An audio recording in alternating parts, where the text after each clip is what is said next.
રાજકોટ જિલ્લાના ઉપલેટા નગરપાલિકાની સામાન્ય સભાની નગરપાલિકા ખાતે બેઠક યોજાઈ। નગરપાલિકા ભાજપ કબજે કર્યા બાદ પ્રથમ બેઠક યોજાઈ।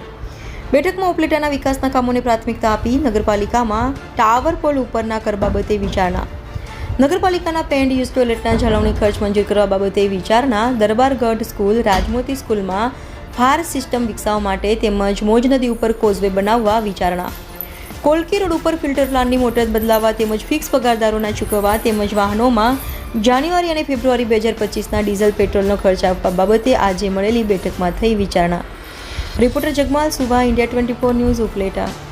કરોડ વર્ષાબેન ગજેરા, ઉપલેટા નગરપાલિકા પ્રમુખ।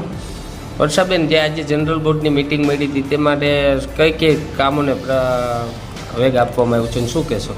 આજે અમારે જે મિટિંગ મળી હતી, નગરપાલિકાના પ્રથમ જનરલ બોર્ડની બેઠક મળી હતી, જેમાં શહેરના અલગ અલગ વોર્ડના ચૂંટાયેલા સુધાઈ સભ્યો ઉપસ્થિત રહી જનરલ બોર્ડની ચર્ચાઓ કરવામાં આવી હતી, જેવા કે પાણી માટે, તો પાણી માટેનું આપણે ઉનાળામાં કોઈ પણ પ્રશ્ન ન રહીએ એના માટે અમે ચર્ચાઓ કરી।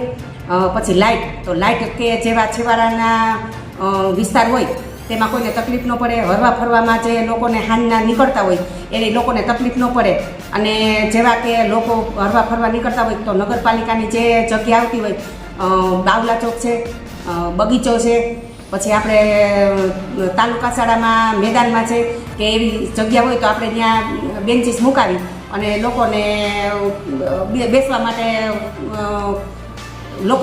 માટેનું આપણે ચર્ચાઓ કરી, અને જે જૂના કામો છે વિકસેલા કામોની કરવાની ચર્ચાઓ કરી કે જેમ બને એમ જૂના કામો વહેલી તકે આપણે પૂર્ણ થાય એવા અમે બધાએ હળીમળી અને પ્રયાસો કર્યા।